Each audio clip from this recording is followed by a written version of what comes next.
معجزے تب ہوتے ہیں جب ہمارے الفاظ ناکام ہو جاتے ہیں اور لفظوں کی جگہ آنسو ہمارے دل کا حال بیان کرنے لگتے ہیں۔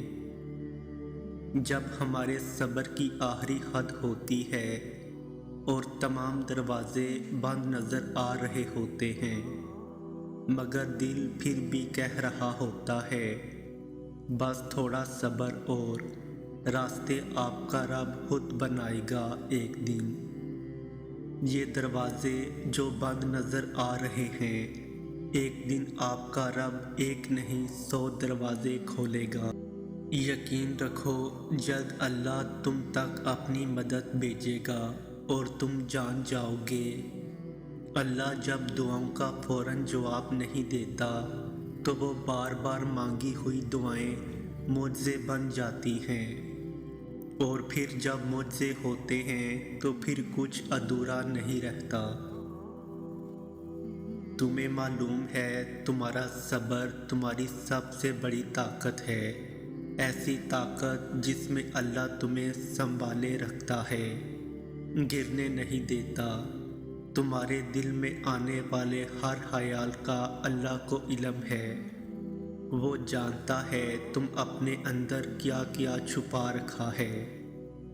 تمہارا نمازوں میں یوں رونا اور آسمان کو یوں خاموشی سے دیکھنا، وہ ان سب سے واقف ہے۔ صبر اور یقین رکھو جلد اللہ تم تک اپنی مدد بھیجے گا۔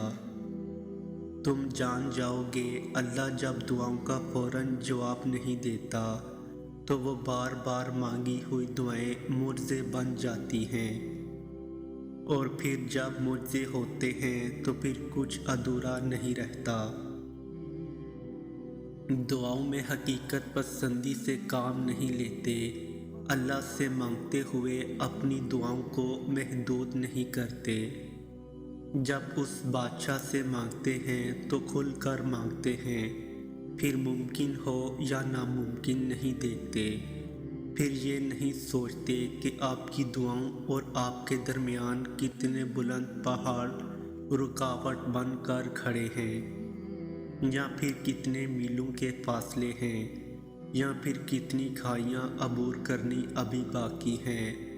جب توکل کرتے ہیں تو پھر یہ سب نہیں دیکھتے، پھر بس اسباب بنانے والے کی طرف دیکھتے ہیں اور اس کی شان اور اس کی قدرتوں کو ذہن میں رکھ کر اس سے التجا کرتے ہیں۔